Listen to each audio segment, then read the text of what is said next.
grande graça que Deus, Ele quer derramar sobre nós, mais uma vez, é essa experiência. Isso que nós estamos cantando, quero te ver, te conhecer, me apaixonar mais uma vez. A graça para nós que somos da renovação carismática, não são necessariamente os milagres, as curas, os prodígios, mas essa experiência de quero te ver, te conhecer, me apaixonar mais uma vez. Isso é muito lindo, gente. Coloca a mão no seu coração. Pense sobre isso. Vamos cantar mais uma vez essa parte. Quero te ver, te conhecer. Feche os olhos e pense sobre isso. Quem tem sido Deus na sua vida? Como tem sido a sua experiência com Deus? Será que estamos nos apaixonando mais e mais? Será que temos visto Deus? Será que temos conhecido a Deus? A nossa vida de oração, a nossa experiência de Deus, ela precisa nos levar a isso. Senão perde o sentido. Vamos lá? Quero te ver. Quero te ver, te conhecer, me apaixonar mais e mais. Mais e mais. Quero te ver. Quero te ver, te conhecer, me apaixonar. Me apaixonar mais e mais. De quem somos? Sou do meu amado. Sou do meu amado. Eu sou do meu amado. E Ele é meu. E Ele é meu. Eu sou. Sou do meu amado. Sou do meu amado. Eu sou do meu amado. E Ele é meu. Meus irmãos, a grande graça do avivamento é fazermos essa experiência de ver, conhecer e se apaixonar mais e mais por Deus. Eu tenho falado muito por aí. Eu sinto falta. Eu sinto falta de algumas coisas que elas não poderiam e nem deveriam ter morrido.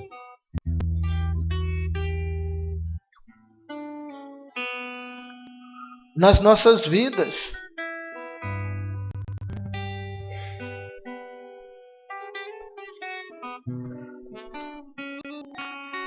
O mundo caminha cada vez mais para experiências isoladas. Por exemplo, não existe experiência de Deus verdadeira se não passa pelo outro. Não existe. A nossa experiência de Deus, ela passa pelo outro. Por isso que perdoar faz bem para quem perdoa. Perdoar é uma grande libertação para quem perdoa. Eu não estou fazendo um favor para o outro quando eu o perdoo. Estou fazendo um favor para mim. Tem gente que fala assim, eu vou dar uma chance, eu vou perdoar você. Está errado, você não está dando chance para o outro. Você está dando uma chance para você. Perdoar é um ato que liberta você. a gente pensa o contrário, né? Não, eu vou dar uma chance. Sabe de uma? Eu vou perdoar. Você não merece, mas eu vou perdoar você. Querido, a nossa visão de Deus e de céu é totalmente errada. Então a gente pensa que o perdão... então... Inclusive a gente acha que a gente teve uma atitude heróica, não é? Nossa, eu perdoei o Edson. O Edson não merecia ser perdoado. E eu perdoei. E a gente fala como se a gente tivesse feito um bem enorme para o Edson. Não fez. Você fez um bem enorme para você. Então, eu vou perdoar o Edson, não é porque ele merece, é porque eu preciso. Eu preciso me livrar disso. Eu preciso me tornar uma pessoa livre. Então, as nossas experiências de Deus, elas precisam partir daí. Então, eu tenho falado muito que dá uma impressão que existiu um Deus, e aqui eu quero falar, e hoje existe outro Deus. E aqui eu falo de uma coisa muito triste. Existem países, escute isso, existem países onde a renovação carismática católica ela se tornou um fato histórico. Onde as pessoas contam que no ano assim, houve um grupo de pessoas intituladas carismáticas e que elas rezavam bastante. Elas faziam algumas reuniões denominadas grupos de oração. Elas faziam retiros, eventos. Eu não sei se vocês sabem disso, mas a renovação carismática em alguns países já virou um fato histórico, onde se conta. E os novos que ouvem entendem até como algo lendário. A verdade que existiu isso? Rapaz, e eu tenho sentido medo. Eu tenho medo de daqui a 30 anos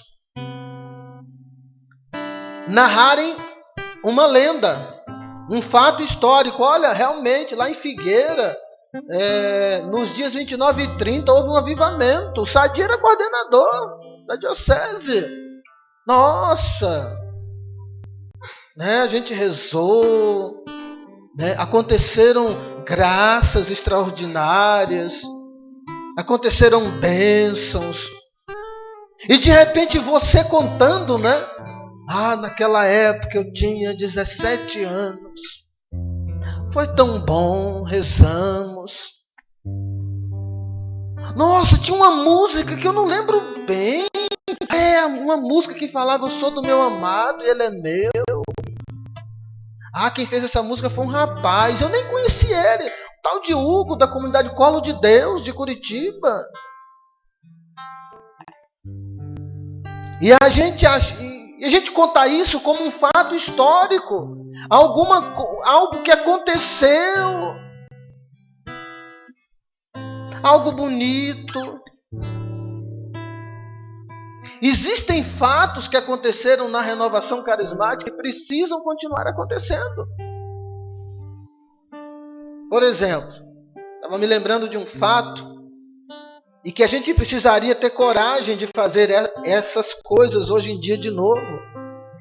Em Londrina, eu conheci um rapaz, de repente alguém até aqui conheceu, o Adalto. O Adalto é um menino muito de Deus. Ele morava, não sei se era ali perto daquela, na Avenida Leste-Oeste. Casa grande assim, meio que de esquina, se não me engano. E eu ia muito em Londrina. Na época eu morava em Jacarezinho, na Canção Nova. E a gente ia muito em Londrina. Que em Londrina tinha uma rádio da Canção Nova também, a Rádio Alvorada.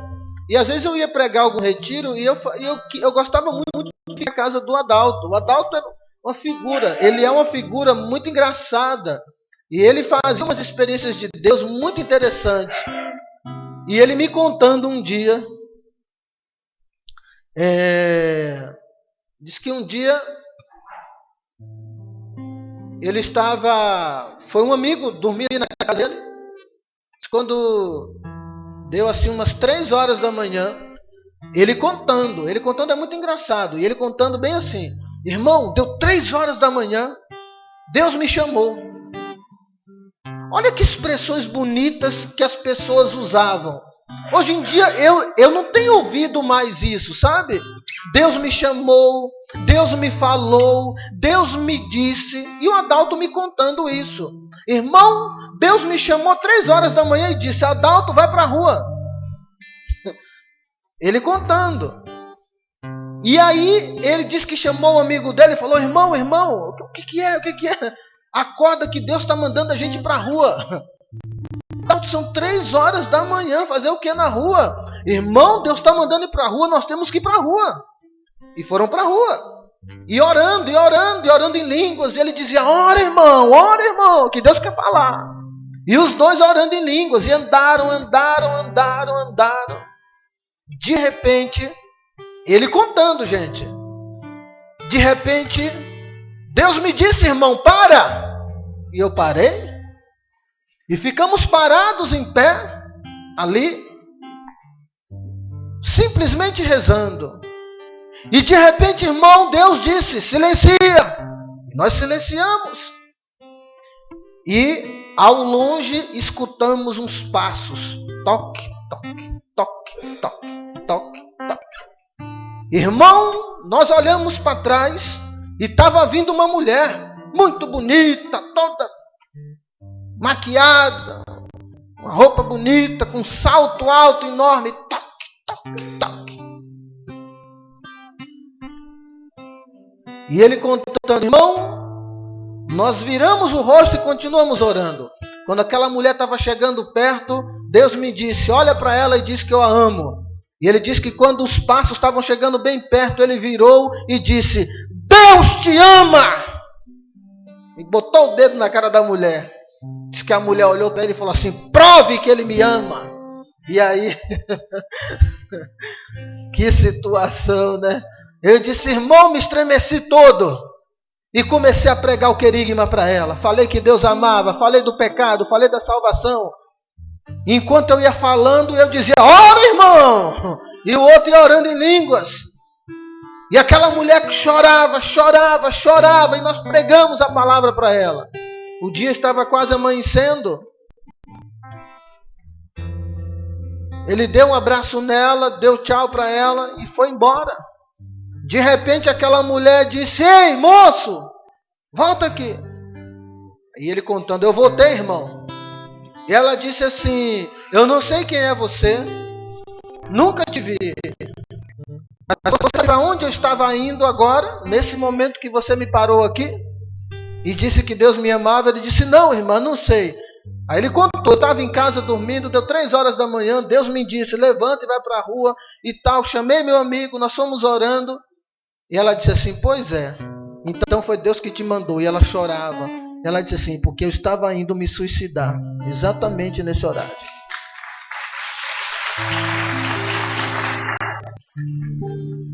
Então,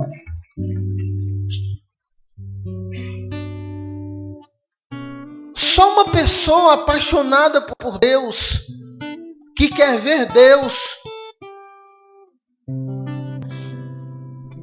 que conhece a Deus, faz uma experiência dessa. Imagina se ele não sai de casa às 3 horas da manhã. Ah, não, imagina, o frio dele, eu fico aqui deitado, mas vou me dar o trabalho de levantar 3 horas da manhã para ir para a rua andar e rezar no meio da rua. Mas é essa experiência de Deus que precisamos fazer. A experiência de Deus, ela passa pelo outro. Estava vendo os cachorros aqui correndo. Eu tenho 4 cachorros lá em casa. Eu gosto muito de cachorro. Tem 2 poodle que não valem nada, que são apaixonadas por mim. Tem uma que chora quando eu chego. Quando eu viajo assim, aí quando a cadela, ela chora, ela se emociona quando me vê, ela fica trêmula. Com as patinhas assim, ó. Ela deita com as patinhas para cima, eu tenho que fazer carinho nela. Eu saio assim de noite, quando eu chego, eu estou ao longe. A minha mulher sabe que eu estou chegando. Que ela começa a latir desesperadamente. Eu sou apaixonado por elas. As 2 poodle. Tem o Marley, que é um vira-lata que não vale 1 centavo. Um cafajeste, o Marley. O Marley é adotivo. O Marley é o seguinte, ele era criado por uma vizinha que não dava comida. E eu comecei a ficar com dó e comecei a dar comida para ele. Se engracei com ele, se engraçou comigo. E aí a vizinha mudou para Campo Largo. Campo Largo fica qual a distância de Curitiba, Marcão? 30 quilômetros? 20 quilômetros. 20, mais ou menos 20 quilômetros. É outra cidade, né? E tem a BR, né, que vai pela 277. E aí eles levaram o Marley na mudança, no caminhãozinho de mudança. 3 dias depois o Marley apareceu todo trêmulo, fraco. Ele voltou da outra cidade para lá, para casa. Então teve que adotar o Marley, né? O Marley é muito fiel. O Marley é um cachorro maravilhoso. Eu falo que ele não vale nada, mas é brincadeira. O Marley é o mais fiel de todos. Se um de nós sai, ele acompanha. Impressionante. A minha sogra mora perto da gente. Então, aí quando a minha sogra vai lá, ele vai até a casa da minha sogra e volta. Ele leva, ele é companheirão, assim, ó. Se alguém está em casa, o Marley está em... O sinal que tem alguém em minha casa é o Marley lá deitadinho. Se não tem ninguém, ele some. E é namorador pra caramba, né? As cadelinhas da rua, tudo. Ele é pai de toda a cachorradinha da rua. Ele traça todas as cadelinhas da rua. Impressionante. E tem a Naomi, que é uma pretinha que a gente ficou com dó e pegamos. Filhotinha, parecia um ratinho, rapaz. Eu falei, essa cadela vai crescer. Essa cadela vai dar problema. Não vai crescer. Vai crescer, tá enorme. Né? Vira-lata também, mas tá lá, não serve pra nada. A Naomi é inútil, assim. Ela come, dorme. Né? Por que eu tô falando isso pra você? Eu gosto muito de cachorro. Mas nós vivemos num tempo que as pessoas preferem mais cachorro do que gente. Eu não prefiro mais cachorro do que gente, graças a Deus. Eu cuido, eu acho que tem que cuidar do bichinho, né? Por exemplo, o Marley. O que eu ia fazer com o Marley? Expulsar ele? Não tinha jeito mais, né? Eu gosto muito de cachorro, mas cachorro não é gente. Eles têm o lugar de cachorro deles. Eles vivem a vida de cachorro. E tem gente que tem cachorro como gente. E eu descobri por quê. Porque é mais fácil cuidar. Eu pego, ponho água para o Marley, ponho água para a Naomi, ponho água para as Poodle. Tá lá, ó, a cambuquinha de água, comidinha. Elas não reclamam. Me tratam bem. Os 4 me tratam bem. Os 4 nunca me xingaram. Se eu sento assim na varanda, aí vem, enfia as cabecinhas debaixo do meu braço. Pô, é gostoso demais. Eles não me mordem, não late pra mim, não falam mal de mim, nunca me caluniaram.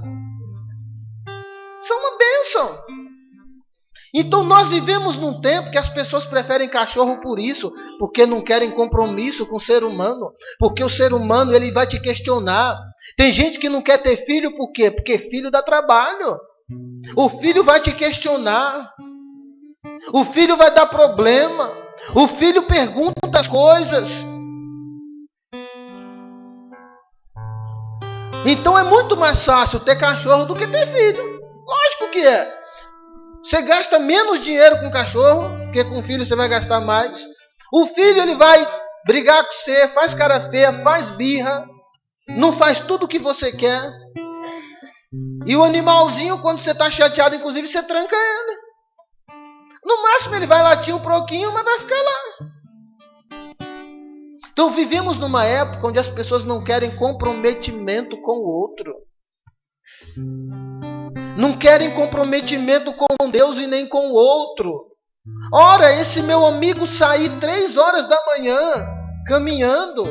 Agora imagina se ele não fosse, se ele não tivesse ouvido a voz de Deus e tivesse perdido a sua madrugada com aquela prostituta que ia se suicidar naquela madrugada porque era uma mulher que estava totalmente infeliz, insatisfeita com a vida que levava. Deus não teria usado dele. Então, a grande experiência do avivamento precisa ser essa. Quero te ver, meu Deus, te conhecer, me apaixonar mais e mais. E alguém que se apaixona por Deus se apaixona pelo outro. Alguém que vê a Deus, vê o outro. Alguém que conhece a Deus, conhece o outro. O evangelho de hoje, ele vai dizer uma frase bem assim no final. Não precisa pegar na sua Bíblia, não. Vigiai, visto que não sabeis quando o Senhor da casa voltará. Se é à tarde, se é à meia-noite, se é ao cantar do galo, se pela manhã. Para que, vindo de repente, não vos encontre dormindo. Vigiai. Não sabeis o dia que o Senhor da casa voltará. Tarde, se à meia-noite, se meia-noite. Diz a palavra, para que vindo de repente, não se encontre dormindo. Jesus voltará, meu querido. Ou Jesus vai voltar, ou você vai voltar para ele. Das duas, uma, mas não tem escapatória.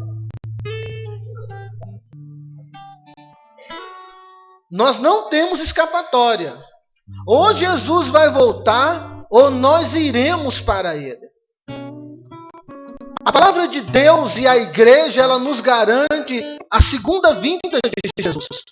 Jesus vai voltar a segunda vez. Se nós, nessa vida, vamos contemplar a segunda do Senhor, nós não sabemos. Mas não contemplarmos o Senhor em glória, nós o contemplarmos por nossa ida para ele. Todos nós vamos nos ver com Deus, face a face. E o que a palavra está dizendo? Cuidado para quem não nos encontre dormindo. E pessoas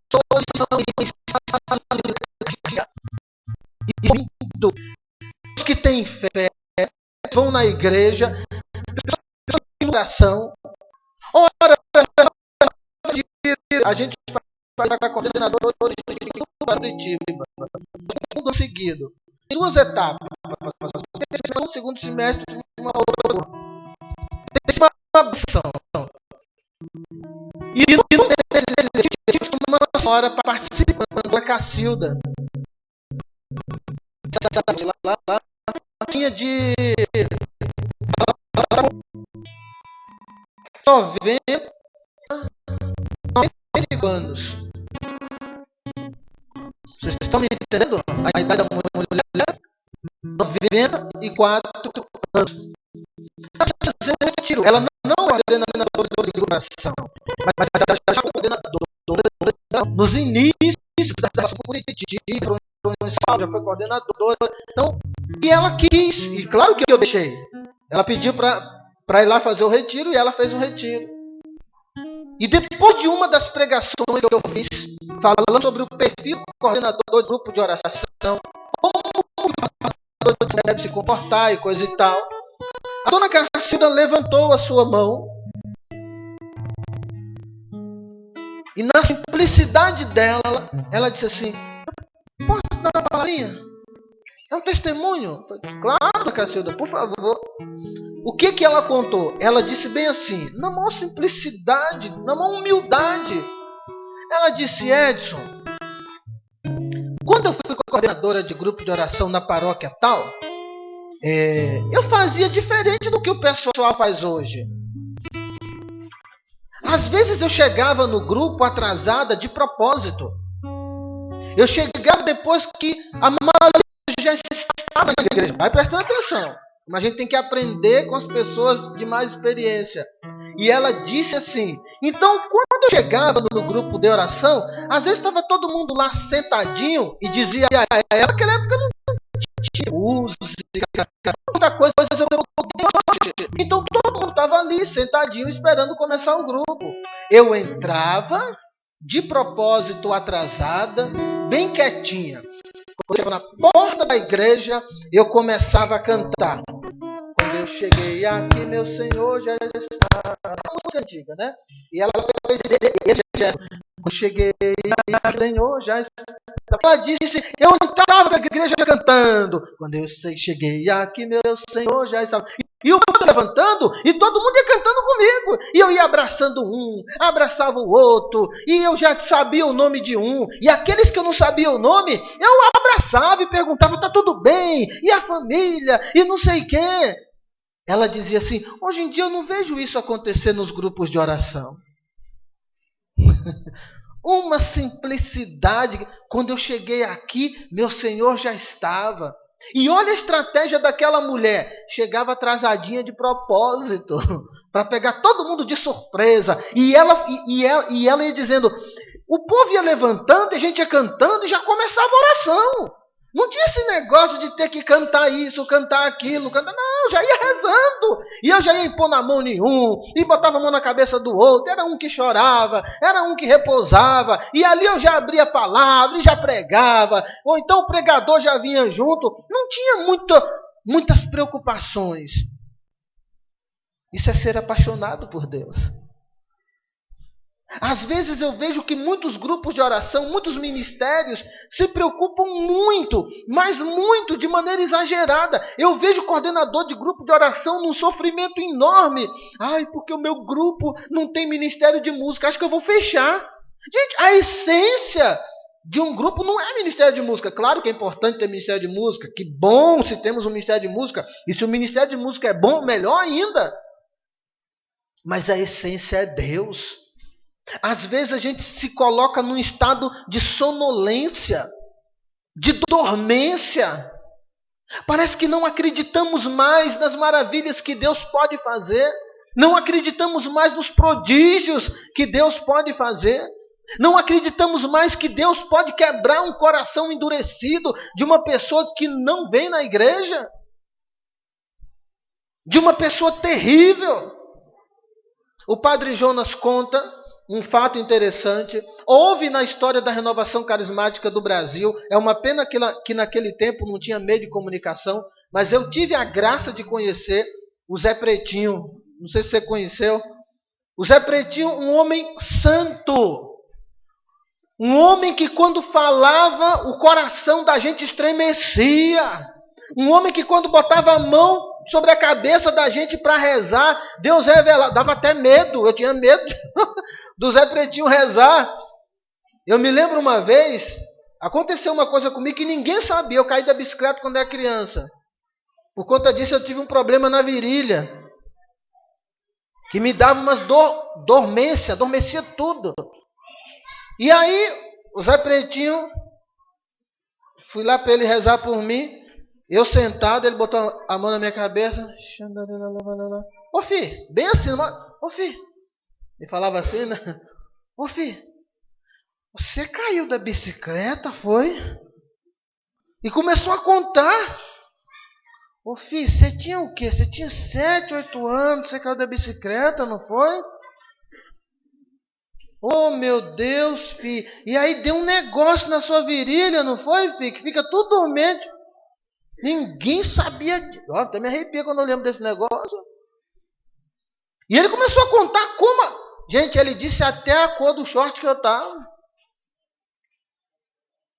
Você estava sem camisa, não era, filho? Você estava com um shortzinho assim, azulzinho, não sei o quê, estava descalço, não foi, filho? E começou a contar. Era numa estradinha assim, que não era calçada, né, filho? Era de terra, né? Esse homem, ele era extremamente usado por Deus na cura, na libertação, na pregação da palavra. Deus se manifestava poderosamente. Ora, como é que esse homem veio para a igreja? Esse homem era alcoólatra. Esse homem era um bêbado, um cachaceiro da pior qualidade. E um tal de Padre Jonas estava pregando um retiro como esse aqui. E no momento como aquele que tivemos ontem à tarde, do Espírito Santo, diz que aí o povo vinha assim para receber oração, e o padre ia abençoando, impondo a mão, traçando o sinal da cruz, rezando. Diz que depois que todo mundo veio, e ele estava bêbado, entrou na igreja bêbado mesmo. E ficou sentado, porque ele viu todo mundo ouvindo, ele veio. Diz que se ajoelhou na frente do Padre Jonas, diz que os servos na hora foi tirar. Olha como nós somos ruins, né? Estava bêbado, foi tirar. Aí disse que o Padre Jonas falou, não, deixa. E o padre botou a mão sobre ele. E o Padre Jonas pediu que acontecesse um grande Pentecoste na vida daquele homem. Puf, ele repousou. De repente ele voltou. São, são. Não tinha cheiro de cachaça, não tinha vestígio de bêbado, perfeito, como se ele tivesse entrado ali sem ter bebido nada. Esse homem se converteu, veio para Deus, veio para a igreja e foi um dos maiores pregadores que esse Brasil já teve. Pena que você não conheceu, porque naquele tempo não tinha meio de comunicação, não tinha internet, não tinha televisão, não tinha rádio, não tinha nada. Mas ele viajou o Brasil inteirinho pregando a palavra de Deus. E agora imagina se o padre não reza por esse homem. Então, nós temos que sair do nosso estado de dormência. Existe uma palavra que aqui eu queria que você pegasse, por favor, 1 Coríntios, capítulo 15, versículo 19.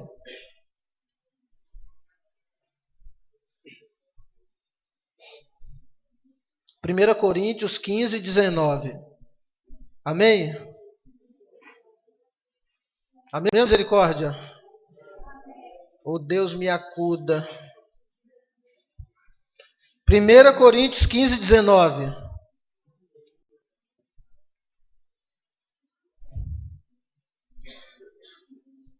Ok? Se é só para esta vida que temos colocado nossa esperança em Cristo, somos de todos os homens os mais dignos de lástima. Vou ler mais uma vez. Se é só para esta vida que temos colocado a nossa esperança em Cristo, somos de todos os homens os mais dignos de lástima. Ou seja, o que é lástima? Os mais dignos de lamento, de dó, de compaixão. Então São Paulo é muito claro. Se é só para esta vida que temos colocado nossa esperança em Cristo, somos de todos os homens os mais dignos de lástima. Gente, a nossa esperança em Cristo não pode ser para esta vida. O mundo semeou em nós, e nós da igreja temos vivido isso, de viver a nossa esperança só para essa vida. Nós não somos deste mundo. Nós precisamos, como diz a música que nós rezamos, quero te ver, te conhecer, me apaixonar mais e mais. Eu sou do meu amado e ele é meu. Eu sou de Deus e ele é meu. Eu preciso ver, conhecer, me apaixonar cada vez mais, a cada dia mais. Voltar a acreditar na eternidade. Sabe, existe uma tentação muito grande, e é uma das coisas que eu coloquei aqui nesse livro. Antes disso, eu coloquei uma frase aqui, que é do nosso querido santo João Paulo II, que ele diz assim: a oração, preste atenção nisso, quem disse isso foi São João Paulo II, nosso santo Papa, que todos nós vimos ele. Quem não viu pessoalmente, viu pela TV, né? Foi um Papa que foi transmitido para o mundo inteiro. Olha o que o Papa disse. A oração pode realmente mudar a vida de vocês. Ela desvia a atenção de vocês sobre vocês mesmos e faz com que suas mentes e seus corações se voltem para o Senhor. Então, a oração, ela desvia a nossa atenção de nós mesmos e faz com que voltemos a nossa mente e o nosso coração para Deus, para a eternidade. A oração, ela faz com que nos apaixonemos por Deus mais e mais. Esse é o poder da oração. Outra coisa que eu quis escrever nesse livro também, que está na página 29, é assim, ó. Existe uma pergunta que é tão antiga quanto a religião, que o ser humano faz: por que Deus não me escuta? E todos nós, um dia ou outro, já fizemos essa pergunta. Por que eu rezo tanto e parece que as coisas não mudam? Por que Deus não escuta aquilo que eu rezo? Bom,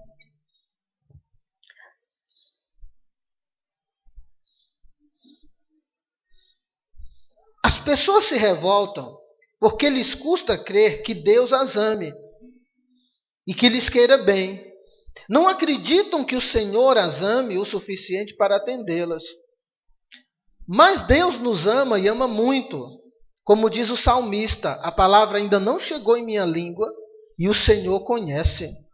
São Basílio Magno, um grande santo da igreja, diz o seguinte: pedes e não recebes, porque a tua oração foi mal feita, ou sem fé, sem devoção, ou sem desejo, ou você pediu algo que não teria a sua salvação. Então é por isso que muitas vezes a gente não recebe algo pedido em nossa oração. Eu vou repetir. São Basílio Magno, um grande santo da igreja, diz: pedes e não recebes porque a tua oração foi mal feita ou sem fé.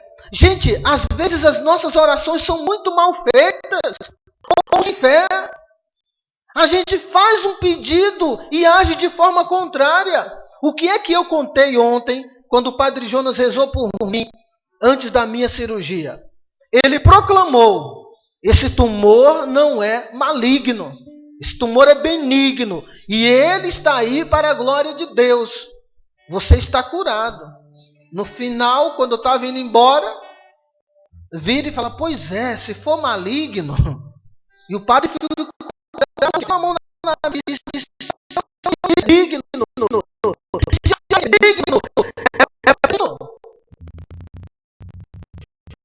A nossa, Deus resolve, porque muitas vezes a nossa oração é mal feita ou sem fé. Às vezes a gente reza do jeito que está. Aquilo que eu dizia ontem, a gente não escolhe um horário para rezar, não escolhe um local. A gente reza um dia de um jeito, no outro dia de outro jeito. É por isso que não acontece um grande avivamento em nossa vida. Quero te ver, te conhecer, me apaixonar mais e mais. Quem se apaixona por Deus passa por cima de tudo. Quem se apaixona por Deus mais e mais passa por cima de tudo. Quem se apaixona por Deus mais e mais perdoa, ama, dá por cima. Então às vezes a nossa oração é mal feita ou sem fé. Olha o que São Basílio Magno diz: sem devoção ou sem desejo. Às vezes a gente reza sem desejo, sem devoção. E o que é oração com devoção? Uma oração com desejo é aquela oração que eu faço na certeza que vou alcançar algo. Na carta aos Hebreus, capítulo 11, versículo 1, está escrito assim: fé é a certeza daquilo que não se vê. O que é a fé? É a certeza daquilo que eu não estou vendo. Então, muitas vezes a nossa oração, ela é sem devoção, sem desejo. É uma oração simplesmente falada. Não é uma oração que sai da alma.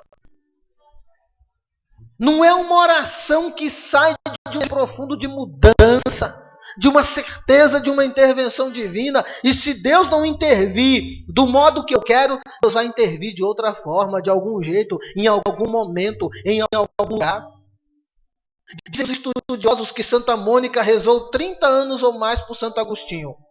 Gente, a história de Agostinho é uma história terrível. Agostinho, mas tão ruim, que ele foi considerado o homem mais depravado da sua época.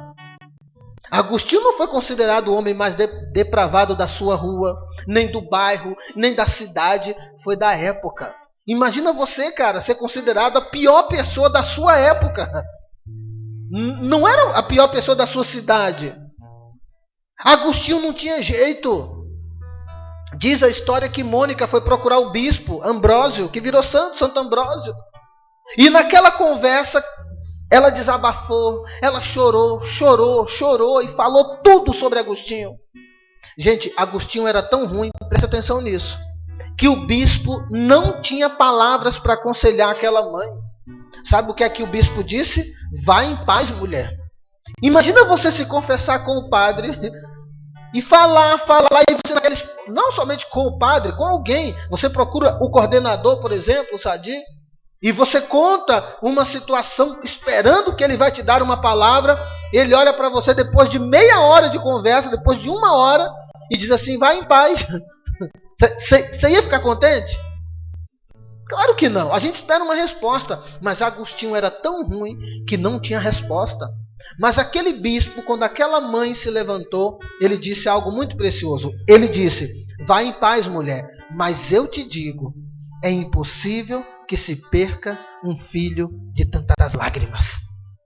Agostinho se tornou santo, doutor da igreja, respeitado no meio de católicos, protestantes e até de espíritas.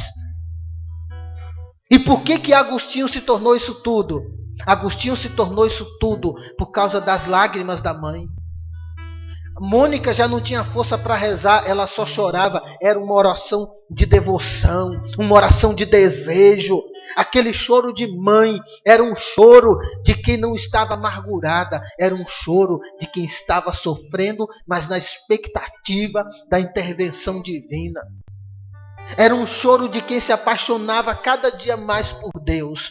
E não era Agostinho, e não era o mal que ele fazia que tiraria Mônica da presença de Deus. E não tirou.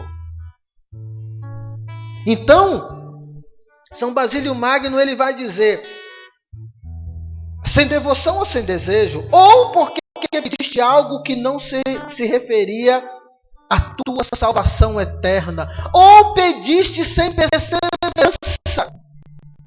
Sem perseverança. Conheço a história de uma coordenadeira de um grupo de oração, que o padre expulsou o grupo da igreja. Tem várias histórias que o padre expulsou grupos da igreja, né? Mas eu conheço uma de maneira especial. E ela falou para o povo, gente, a gente não pode rezar mais na igreja, vai na minha casa, vou fazer o grupo na minha casa. O marido expulsou. Disse, aqui não! Ele não era da igreja, aqui não! Mas aquela mulher não deixou de rezar. E ela fez o quê? Bom, o padre expulsou a gente da igreja. Meu marido expulsou de casa. Mas o padre não disse que a gente podia ficar na porta da igreja. A igreja tinha uma coberturona na frente assim. E ela começou a reunir aquele povo todas as noites, toda semana, na porta da igreja. Ficavam ali debaixo da cobertura rezando e rezando e rezando. O padre passava e dava risada. E debochava, estava um monte de demente mesmo. E eles lá orando, orando, orando. Um dia deu um temporal. Uma chuva daquelas de tempestade que o vento vinha. E aí o padre estava chegando de carro em casa de noite. E aquela chuva. Quando ele o carro para abrir o portão, estava aquele povo todo ensopado debaixo da chuva, com os braços levantados, orando e clamando. E ele ficou parado olhando. E lá no meio daquela chuva, alguém com uma sombrinha, aquele vento, e outra pessoa, um segurando a sombrinha, e teve pregação. E aquela coordenadora com a Bíblia na mão pregando, e ela toda uma olhadinha pregando. O padre desceu do carro, abriu a igreja e disse, entrem e nunca mais saiam. Nunca mais saiam. Então, uma oração com perseverança. Aquela mulher poderia ter virado uma protestante. E não é assim que acontece no nosso meio? Meu querido e minha querida, você não está na igreja por causa de padre, nem de bispo, e nem de coordenador. O nosso sentido é o céu. Se é para esse mundo que pomos a nossa esperança em Cristo, somos de todos os homens os mais dignos de lástima. A gente está aqui por causa de Jesus. E dói o coração quando a pessoa vai, muda de igreja. Porque aqui o pastor nos acolheu. Eu conversei com um coordenador de grupo de oração não faz muito tempo. A pessoa foi ao grupo de oração. E a pessoa agora de uma igreja evangélica. E ele me contando uma simplicidade. Não, cansei de ser saco de pancada do padre. Fui conversar com o pastor, porque o meu irmão é evangélico, o pastor abriu as portas da igreja, inclusive disse para mim que se eu quisesse eu já entrava na igreja como pastor também. E me nomeou pastor. E agora eu tenho a minha igreja.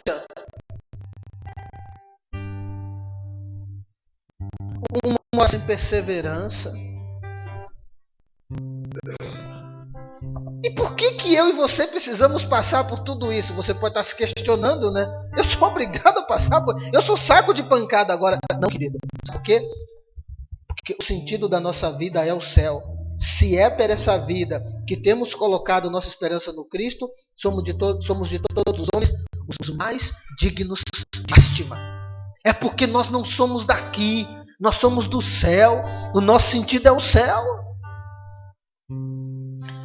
Acho interessante porque muitos jovens me questionam às vezes, por exemplo, sobre a sexualidade. Então um dia desse uma menina, eu adoro esses embates, sabe? Eu gosto de problema. Eu gosto de jovem que dá problema. Eu tenho falado para os jovens em Curitiba o seguinte: vão e façam tudo que tem que fazer. Se vocês fizerem merda, eu vou e conserto atrás. Mas façam. Né? Eu não quero um ministério jovem que não faça barulho. Eu quero barulho. O jovem tem que fazer bagunça, barulho. Então vão, façam, pensam. Se vocês errarem, os velhos vão atrás. Ai, perdão, padre. Desculpa, bispo. Eles não têm experiência. Mas eu prefiro que tentem fazer. Do que ficar dormindo, um monte de mocorongo. Né? Porque tem jovem de 18 anos que a dona Cacilda com 94 dá de 10-0. Porque eu duvido que em grupo de jovem tem algum coordenador que tenha essa coragem da dona Cacilda. Armar uns esquemas meio loucos, né? Vou chegar atrasado de propósito. Vou chegar cantando na igreja. Eu fico falando, por que os nossos grupos de oração tem que ser tão quadrados? Por que o grupo de oração tem que começar com louvor? E se Deus mandar começar pregando? Por que os ministérios de música um dia não inventam a maluquice de ficar do lado de fora da igreja para receber o povo, já cantando louvor? Vamos cantar, bem-vindo, irmão, boa noite! Mas você tem que fazer tudo quadradinho, né? Tem que pegar o papel, agora é o louvor, agora tem que fazer isso, agora tem que fazer assim, agora tem que pregar. O Espírito Santo, ele é dinâmico. O Espírito Santo, ele é dinamismo. Por que um dia o grupo não pode ser feito lá fora da igreja em vez de dentro? Uma noite bonita, um céu claro, não está chovendo. Né? Bota as caixas de som para fora e o povo passando na rua e vendo naquelas... Por que não pode? Eu não sei por que não pode. Bom, a jovem me procurou e me questionando. Ela disse assim: poxa, mas eu namoro, eu tenho meu namorado, a gente se ama, a gente se gosta, nossa, a gente vai casar, tá tudo certinho. Por que a gente não pode ter relação sexual? Por que a igreja fica proibindo tudo? Eu falei, primeiro, a igreja não proíbe nada. Peraí, vamos conversar. Eu falei, minha querida, é o seguinte. A questão da sexualidade, e aí a igreja é muito sábia. Eu fico impressionado com a sabedoria da igreja. Quando a igreja fala assim, sexo só no casamento, a igreja está dizendo o seguinte: eu sei o que eu estou fazendo. A igreja é muito mãe. E toda mãe sabe e conhece o coração do filho. Olha, gente, eu viajo por aí há mais de 23 anos pregando e pregando para jovem, muitas vezes pregando para jovem. Eu não encontrei em 23 anos nenhum jovem que me disse que foi plenamente feliz fazendo essas coisas. Principalmente as meninas. É impressionante. A maioria diz, me usou, eu me entreguei para ele. Dá vontade de falar, bem feito! Bem feito! Dá vontade de dar um croque na cabeça, assim, bem feito, para aprender, tomar juízo. Então, assim, todos reclamam. Olha, se reclamam, tem alguma coisa errada, concorda? Por que reclamam? Onde está a felicidade nisso? Meus irmãos, por que a igreja fala assim, tem que namorar, tem que noivar, para daí casar. Porque esse tempo de namoro, de noivado, é um tempo que vão se conhecendo. Quem garante que vai casar? Agora eu vou falar uma porcaria aqui. Quem é de mais idade, tapa os ouvidos. Só para os jovens ficar com os ouvidos bem abertos, né? Aí fica dando, e ele vai enjoar. Que aqui eu vou explicar um negócio para vocês. Deixa eu explicar um negócio para vocês aqui. Vou explicar uma coisa para vocês aqui. A cabeça de homem é diferente de mulher. O menino, quando ele tem uma namorada, quando ele consegue uma namorada, ele vê você como um troféu, queridinha. Nós, homens, a psicologia do homem é assim, ó. O homem vê a mulher como um troféu. Ora, ele não está em Deus, ele é imaturo. Quem que não quer um monte de troféu em casa? Para dizer para todo mundo, olha aqui, ó. Ganhei esse, mas aquele, eu sou um campeão. O homem, por isso que existe uma expressão que eu acho ridícula e medíocre, mas que eu acho que ela é certa. A tal da expressão pegar. Eu peguei uma, peguei duas, peguei três. Infelizmente, essa graça está certa. Porque o homem vê a mulher como um troféu. Então, queridinha do meu coração, que eu não te amo tanto porque não te conheço, que falar que ama é mentira. Escuta uma coisa, presta atenção. Os velhos tapam ouvido. Você não deve ficar dando, sabe por quê? Porque cada vez que você dá, vai ser mais um troféu na mão dele, bobinha. E ele vai te ver sempre como objeto, tontinha. Desculpa falar. Eu posso falar porque eu tenho 42 anos, eu posso ser o pai de muito desse povo aqui, né? É por isso.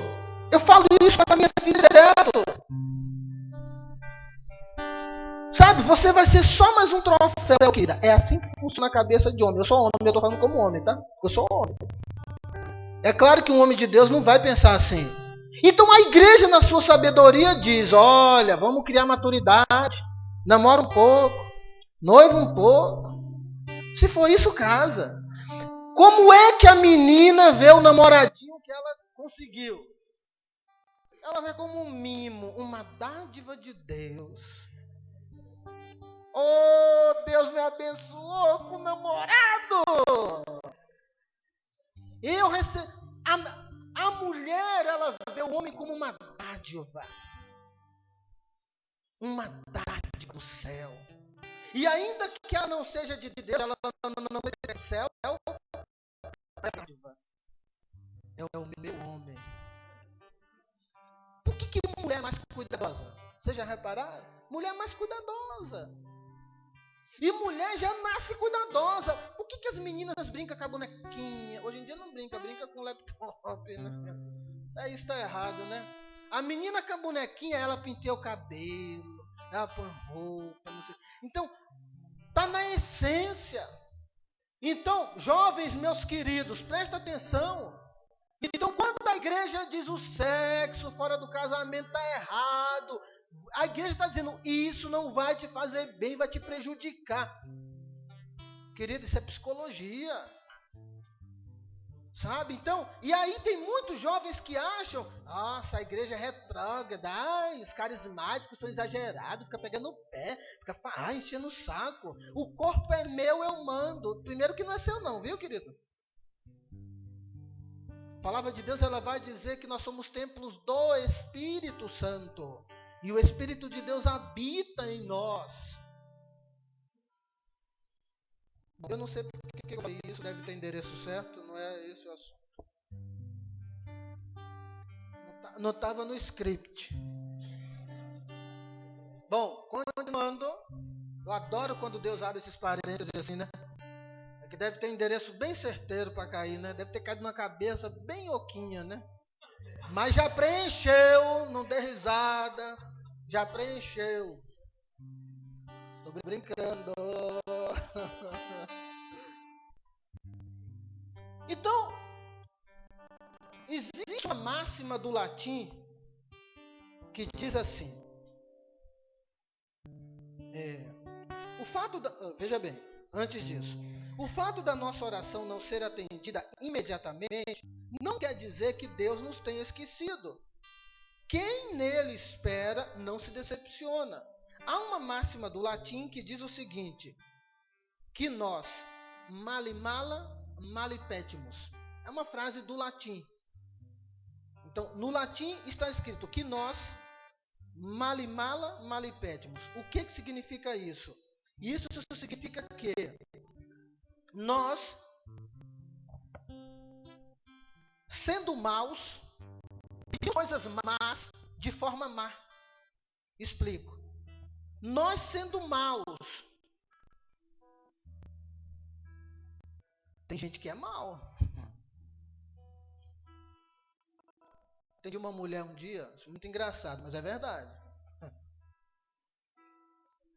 Essa mulher sentou comigo, traída pelo marido e não sei o que, e foi contando a história dela, e que tal, e que ela não saía de casa, casamento para mim é para toda a vida, eu sou uma mulher de oração, eu vou na missa diariamente, não é só domingo não. E a gente foi me dando uma inveja da mulher, eu rezo o rosário, eu faço jejum 2 vezes por semana, negócio assim mesmo. Meu Deus do céu, fiquei emocionado. Chegou num ponto da conversa que eu quase chorei. Emocionado. Como é que pode essa mulher sofrer tanto, tão perseverante, né? Confiante em Deus. Aí de repente ela estragou tudo. Ela falou assim: Edson, inclusive, o objetivo da minha oração agora é só o meu marido. Eu falei: não, muito bem, parabéns. Isso aí é um sinal importante de conversão da senhora, inclusive. Ela, exatamente. Eu rezo todo dia para que aquele desgraçado, aquele miserável se converta. Deus há de dar um castigo para ele. Ele é caminhoneiro. Há de ter um acidente. Ele vai ficar aleijado. Eu oro todo dia. Vai ter uma desgraça tão grande. Ele vai ficar em cima de uma cadeira de roda e eu vou cuidar dele até o resto da vida dele, para ele aprender o que é a vida.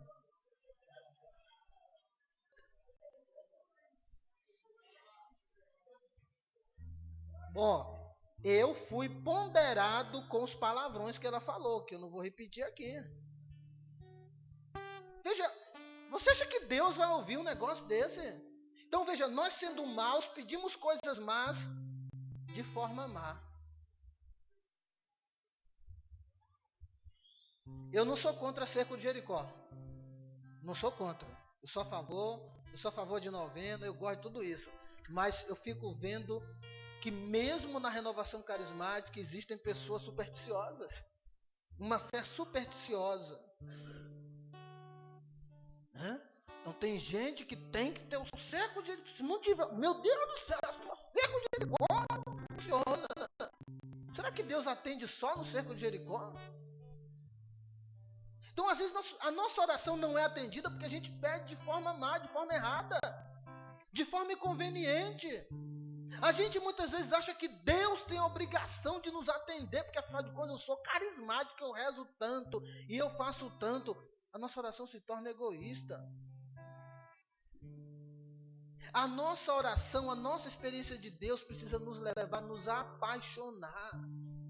Eu quero ver, quero te ver, te conhecer, me apaixonar mais e mais. Se a nossa experiência de Deus não nos levar a isso, como diz São Paulo, nós somos dignos de lástima. A nossa meta é o céu, nosso objetivo é o céu. O grande problema de muitas pessoas da renovação carismática, pessoas católicas, é que esqueceram que o objetivo é o céu. Perderam o sentido de céu. Perderam o sentido de que nós estamos fazendo isso aqui hoje só por causa do céu. Fala a verdade. Final de semana, cara. Podia estar em casa, podia estar passeando, gente. Podia estar no Parque Barigui soltando pipa. Eu adoro soltar pipa, gente. Podia estar lá, eu podia estar com minha bermudinha, descalço, correndo, feito louco no parque. Ó. E agora eu ganhei uma que é em forma de asa delta, a coisa mais linda. Eu podia estar lá fazendo isso. Podia estar com minha mulher, ter acordado mais tarde, namorado bastante, porque não é pecado, eu sou casado. Ainda tá no maior love lá, e Curitiba esse horário ainda tá friozinho, rapaz. É bom ficar debaixo do cobertor. Já tá lá, já tá assistindo televisão. Ontem o meu time do coração jogou, deu 4, rapaz. Eu podia ter assistido o jogo ontem, rapaz. Tava aqui pregando, bem toda a pregação. Triste uma vida dessa. E por que a gente faz isso tudo? Por causa do céu. O sentido é o céu. A nossa felicidade está no céu. A convicção, a certeza do céu. A certeza de que somos de Deus. Quero te ver, te conhecer, me apaixonar mais e mais. E agora você vai ficar de pé porque eu vou contar um testemunho. E eu prometi a essa pessoa que toda vez que eu contasse esse testemunho, eu ia contar de pé. Eu ia pedir que as pessoas ficassem de pé. Vamos lá?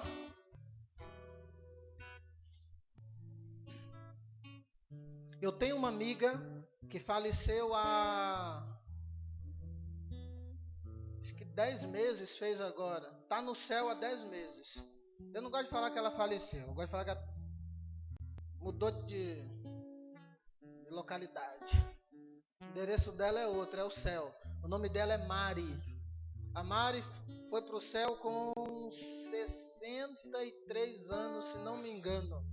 Uma grande amiga. A Mari é uma mulher extremamente alegre, muito bonita, uma senhora elegante, fina. Gostava de umas roupas coloridas, uns vestidões assim, sempre sorrindo, sempre contando piada. Nunca vi uma criatura contar tanta piada e sem repetir. Incrível!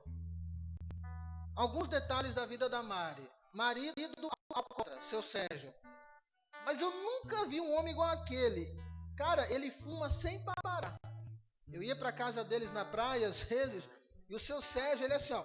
Ele tá fumando. Quando o cigarro tá na metade, ele já acende o outro. Gente, é impressionante. Eu nunca vi aquilo na minha vida. E ele tá conversando e fumando, aí ele mete a mão na carteira e já acende o outro sem parar. O seu Sérgio bebe o dia inteirinho. Uma coisa impressionante. Ele começa a beber 7 horas da manhã. Bebe, bebe, bebe sem parar. Nunca vi uma coisa daquela.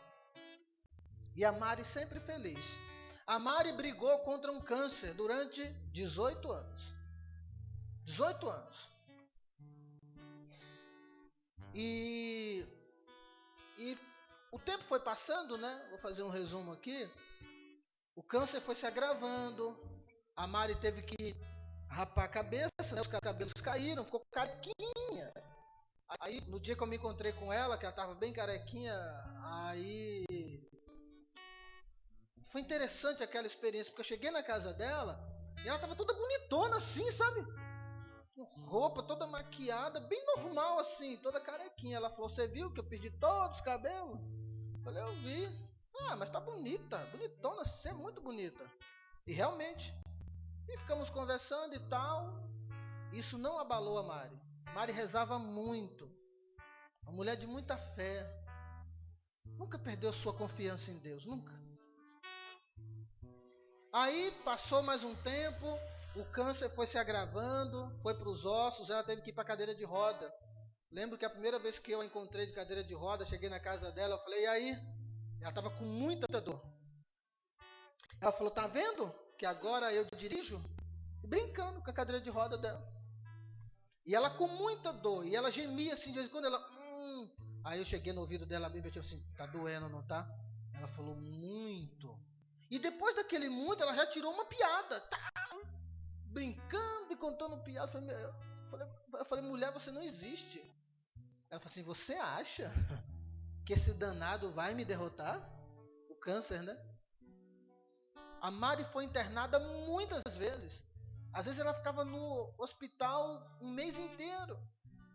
E aquilo foi se agravando, até que um dia, era uma sexta-feira, o genro dela, o Rômulo, que é meu amigo, me ligou, falou, Edson, a Mari quer te ver, mas não se assuste, ela não está bem E o médico já disse para a família que não tem volta agora.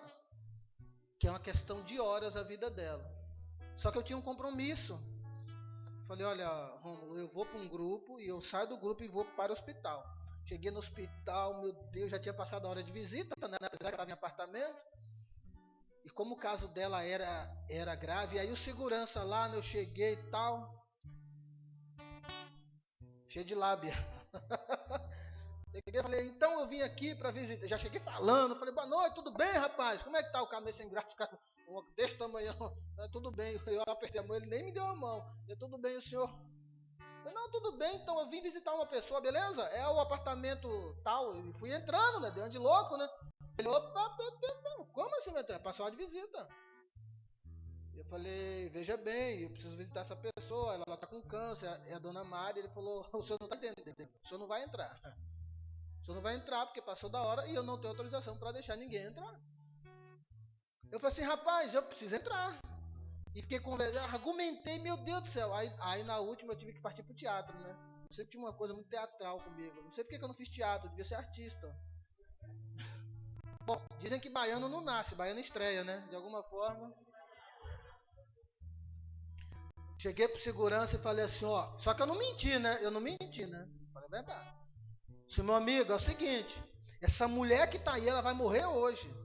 Ela tá com câncer. Ela, há 18 anos ela tem câncer. Ela foi internada, o médico mandou chamar a família e ela mandou me chamar. Eu sou amigo pessoal dela. Eu sou o melhor amigo dela.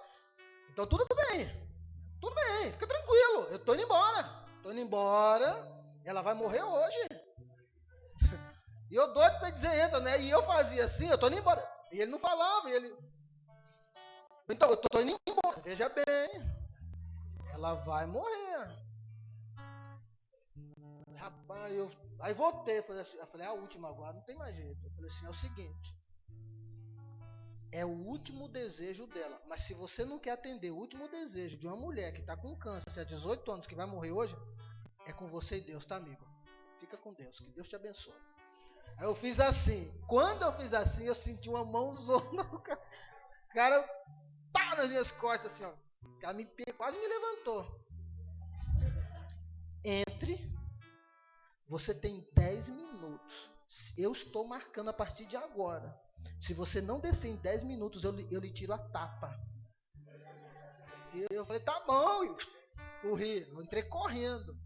Cheguei lá, eu vi uma das cenas que eu não queria ver e das piores da minha vida. Eu não sabia que o câncer fazia isso, cara. O corpo dela todo estourado, feridas. Tinha uma irmã dela com ela e ela já estava sem voz, assim, a voz muito embolada, você não entendia muita coisa, mas a irmã dela que estava com ela entendia. Quando eu entrei no quarto, eu tomei susto. E ela ergueu os braços e falou assim, que surpresa! E começou a chorar. Aí eu fui perto dela e fiquei ali, conversamos, e aí a irmã dela ia meio que traduzindo alguma coisa. E o que a Mari contou? A Mari contou assim, Edson, o médico acha que eu tô doida, mas eu não tô doida. Eu não tô delirando. Eu falei, mas o que aconteceu? Ela falou assim, Nossa Senhora ficou aqui o dia inteiro comigo hoje. Eu me arrepia falar isso. E tinha vários anjos com ela. E Nossa Senhora sorria para mim o tempo inteiro. E teve um momento que ela rezou por mim, Edson. Eu não tô delirando. Eu olhei para ela e falei, você não está delirando. Nossa Senhora esteve aqui com você mesmo. E ficamos ali, rezei um pouquinho com ela, a hora estava passando, né? Rezei uma Ave Maria, nós rezamos, orei em línguas por ela.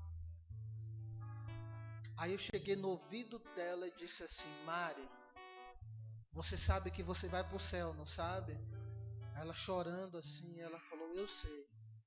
Olha que coisa linda, eu sei. E ela disse assim, aí eu disse para ela, quando você chegar no céu, fala de mim para Jesus, por favor, tá bom? Ela falou, tá bom.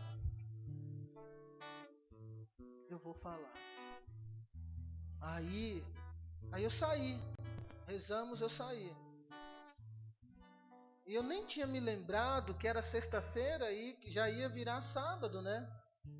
E sábado na igreja é o dia de Nossa Senhora. E a igreja ensina que aqueles que são devotos e consagrados a Nossa Senhora, que Nossa Senhora de fato busca no sábado e leva para o céu. Gente, quando deu 00:05, meu celular tocou, era o genro dela, o Rômulo. Ele disse: Edson, você é a primeira pessoa que eu estou ligando. A Mari acabou de morrer. E eu me lembrei que de fato ela não estava delirando. Que ela viu Nossa Senhora e que Nossa Senhora levou ela para o céu. Ora, o que fica de importante na história da Mari? Fica de importante que foi uma mulher que não pôs a sua esperança nesse mundo. Ela, cada dia mais, nesses 18 anos, ela viu Deus. Quero te ver. Cada dia mais ela conheceu Deus. Te conhecer. E ela se apaixonou por Deus.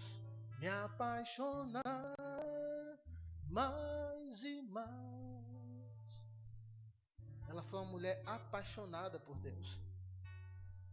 Aí você pode me perguntar assim: qual que é a vantagem disso tudo? Principalmente os jovens, né? Qual que é a vantagem? Ela morreu de câncer, cara. Querido, o câncer não matou a Mari. A Mari matou o câncer. Ela lutou bravamente durante 18 anos. O corpo da Mari ele foi dilacerado pelo câncer, mas a sua alma permaneceu intacta. Intacta. Intacta. E eu quero te dizer isso, sabe? Eu sou filho de um alcoólatra, papai bebeu a vida inteira. Não vai dar para testemunho, seria uma hora inteira contando a minha história.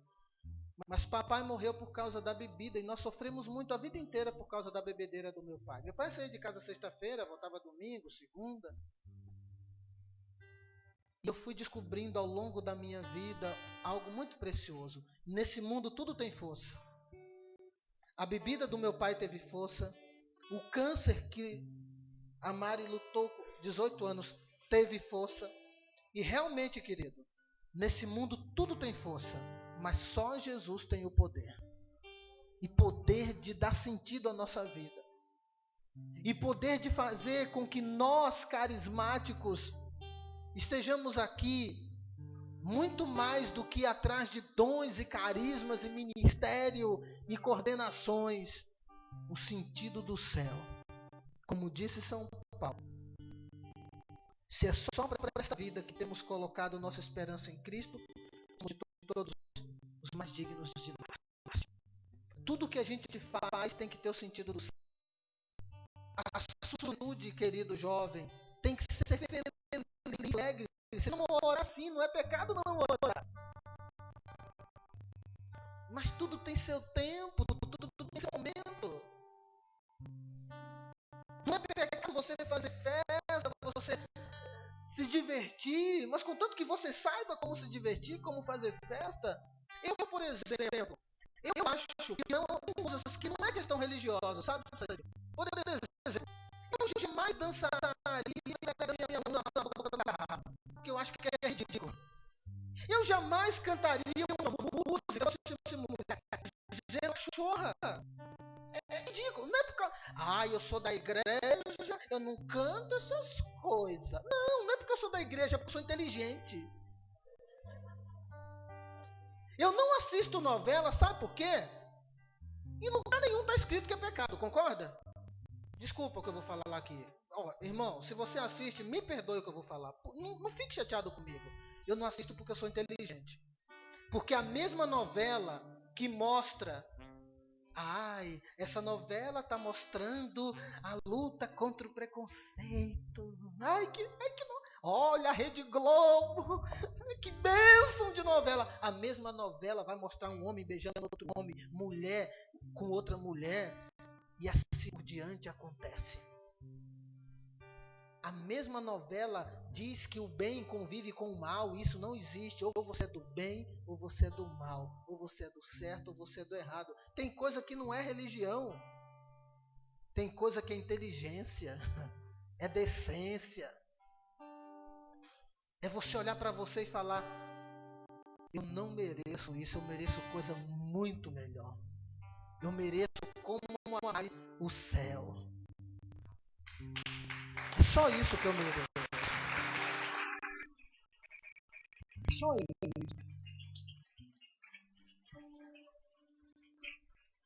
Dá a mão para a pessoa do seu lado. Vamos lá? Quero te ver, te conhecer, me apaixonar mais e mais. Esse é o grande avivamento que Deus tem para você. Irmãozinho, eu não sei o que você veio buscar aqui nesses dias.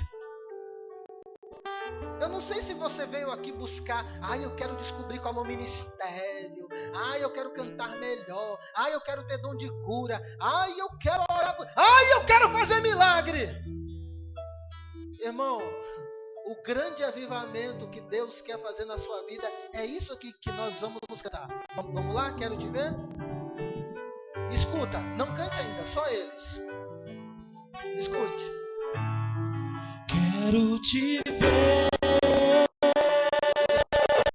te conhecer, me apaixonar mais e mais. Escute isso, quero te ver. Quero te ver, te conhecer, me apaixonar mais e mais. Você entendeu? Pode abrir os olhos. O grande avivamento para nós, renovação, é esse.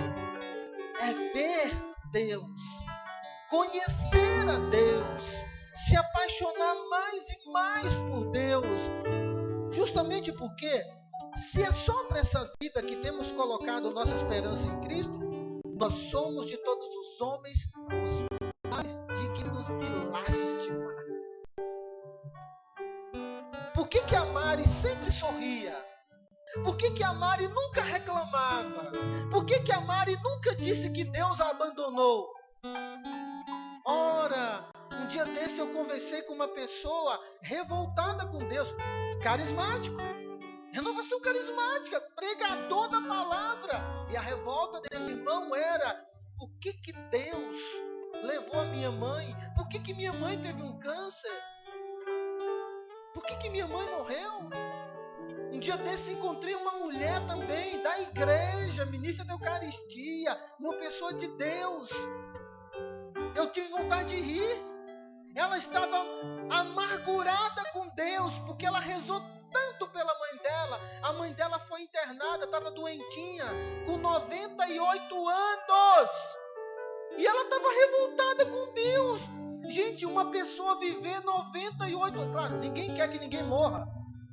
Mas, cara, se a minha mãe chegar a 98 anos, por Deus do céu, eu vou louvar tanto a Deus. Ela viveu 98 anos, cara. É tempo pra caramba. Eu vou me rever com Deus. Hoje é sacanagem. A pessoa vai viver quantos anos? 200 anos. Nem ela vai se aguentar mais. O corpo dela não vai aguentar. Glória a Deus pelos 98 anos de mamãe. O nosso sentido tem que ser outro. O grande avivamento que Deus tem que fazer, sabe? Você chegar no seu grupo de oração e não esperar pelo seu coordenador. Eu fico vendo tanta gente parasita. Desculpa, querido. Gente parasita, servo parasita. Se o coordenador não mandou, eu não fiz. Se você estivesse numa empresa, você seria demitido. Porque hoje as empresas não toleram mais gente parasita. Sabia disso? As empresas demitem. Se na renovação tivesse demissão, né? Ué. Não, mas meu coordenador não mandou. Irmãozinho, escuta uma coisa. Que hora começa o seu grupo de oração? 7h30? 7h30 não é 7h35, Santinho. Cara, é 7h30. O coordenador não chegou, não vamos começar. Irmãozinho, começa. começa a rezar o terço, começa a cantar. Nós não podemos ser uma geração parasita. E se o meu coordenador ficar enciumado e reclamar? É por isso que tem coordenador de 6 anos. Dá queixa. Fala pra ele, fala, a gente tá tentando fazer a coisa movimentar, mas nosso coordenador tá enciumado. Sabe, irmão? Tem coisa que a gente pode fazer muito mais pelo reino de Deus. O sentido do céu. O sentido do céu. O sentido de que a nossa vida não é aqui. Esse é o grande avivamento. E se você ficar doente amanhã?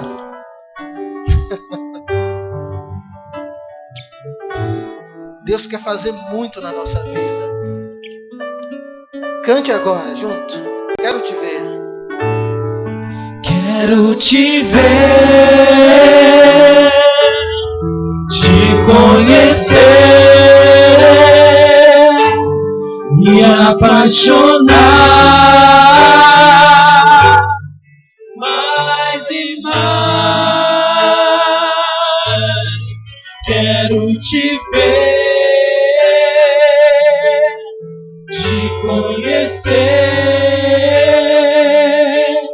me apaixonar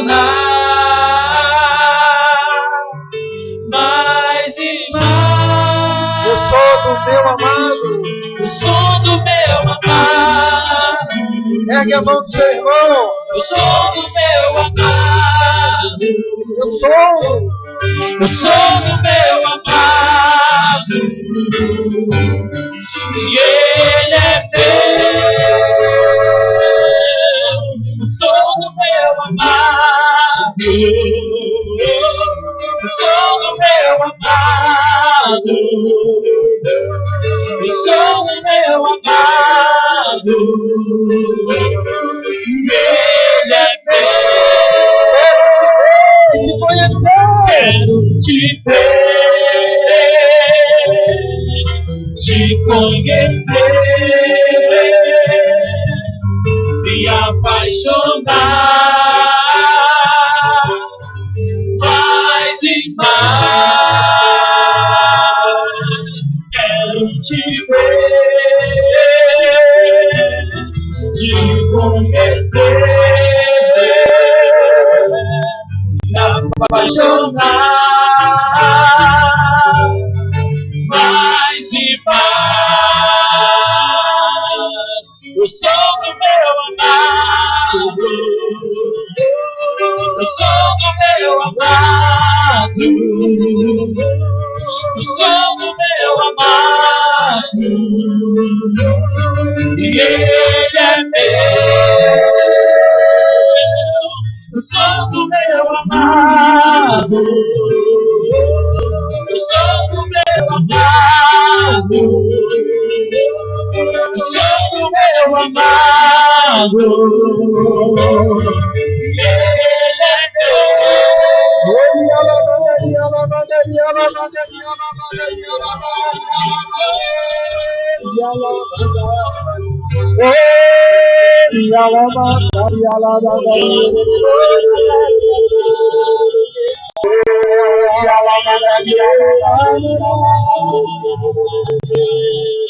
Ele é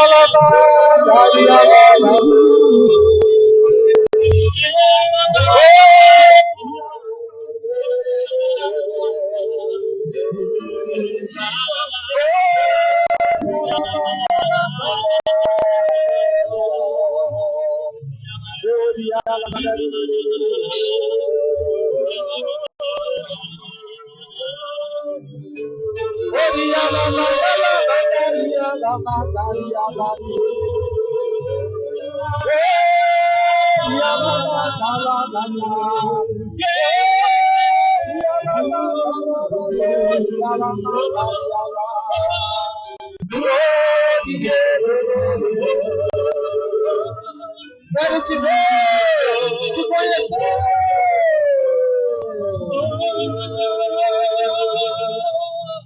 Quero te ver, te conhecer.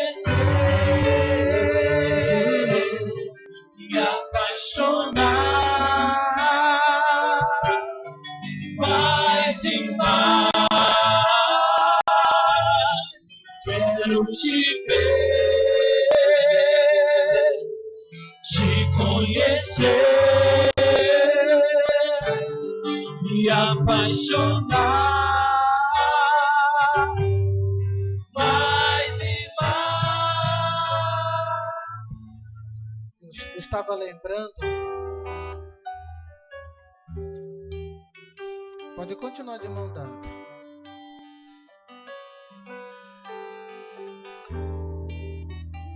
Quando eu fui fazer a minha cirurgia, eu fiz a cirurgia no mesmo hospital que a Mari ficou internada e que ela foi para o céu. Inclusive, se não me engano, foi na mesma ala.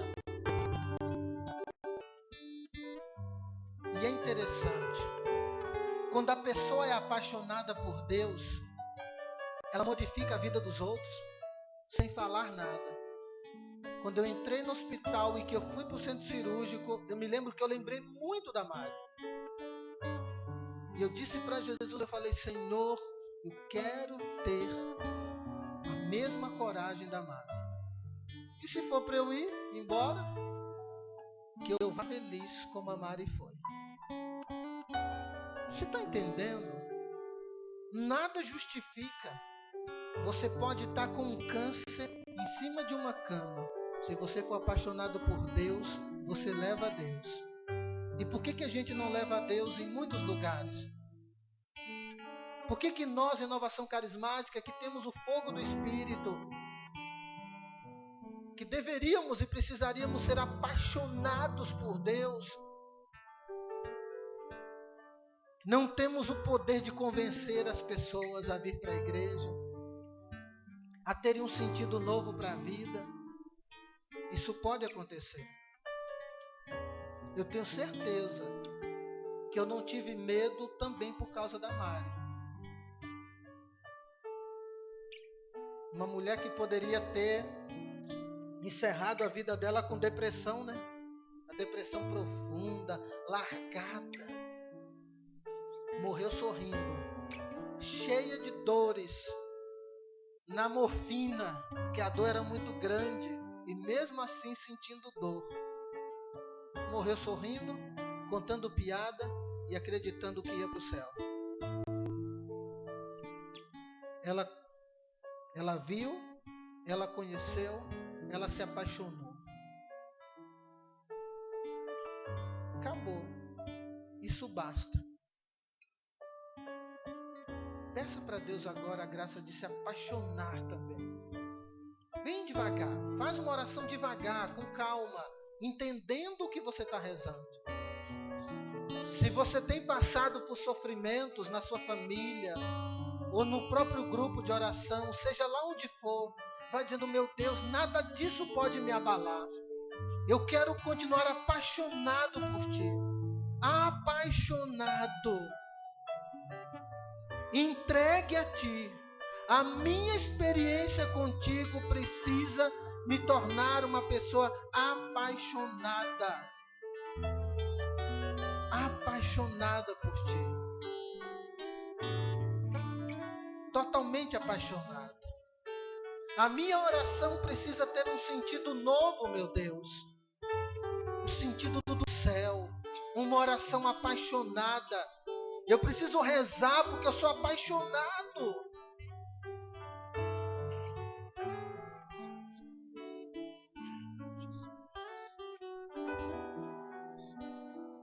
Para encerrar, deixa eu falar uma coisa.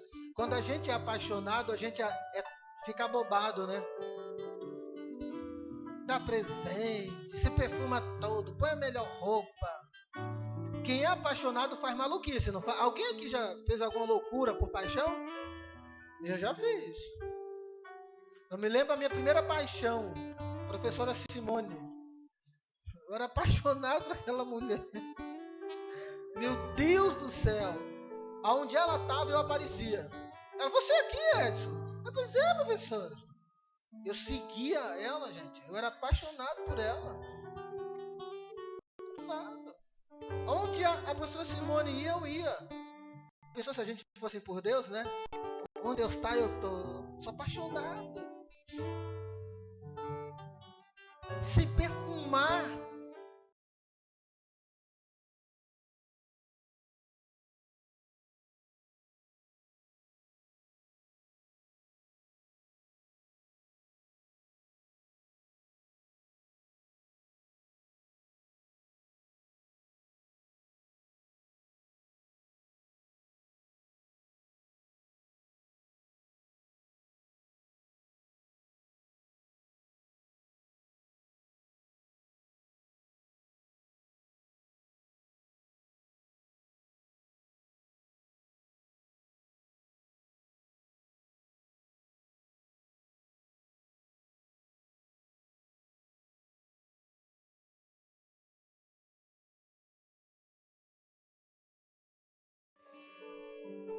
Deus abençoe sua vida.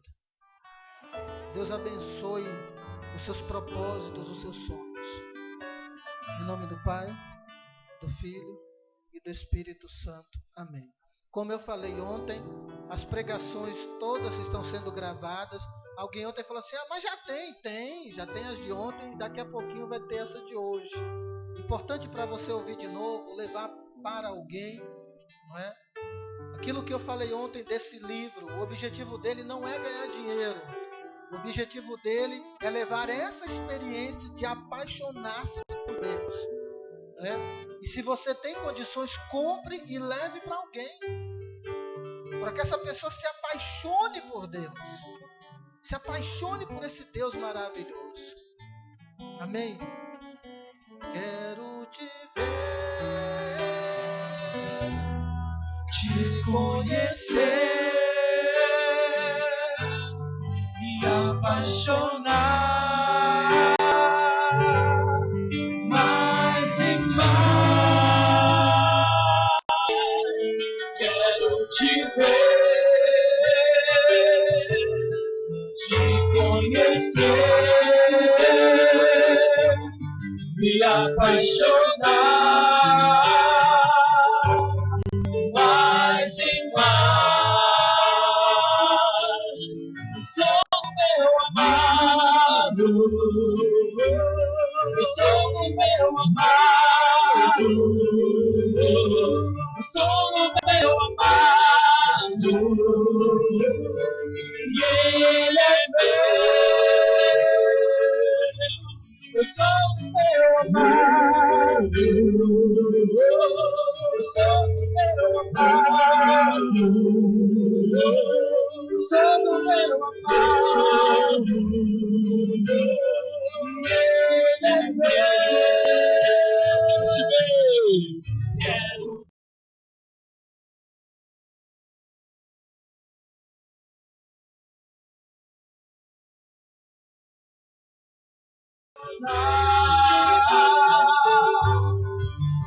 mais e mais.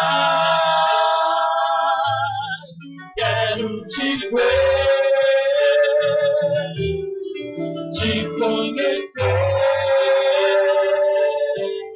me apaixonar mais e mais. Somente vocês, canta forte, meu irmão. Quero te solta sua voz.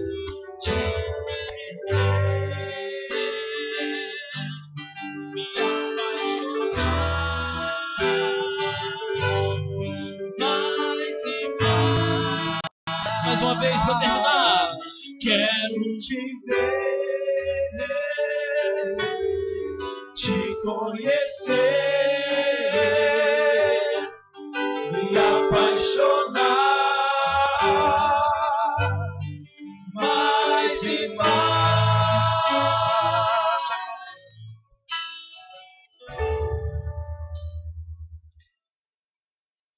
Permanece de mão dada.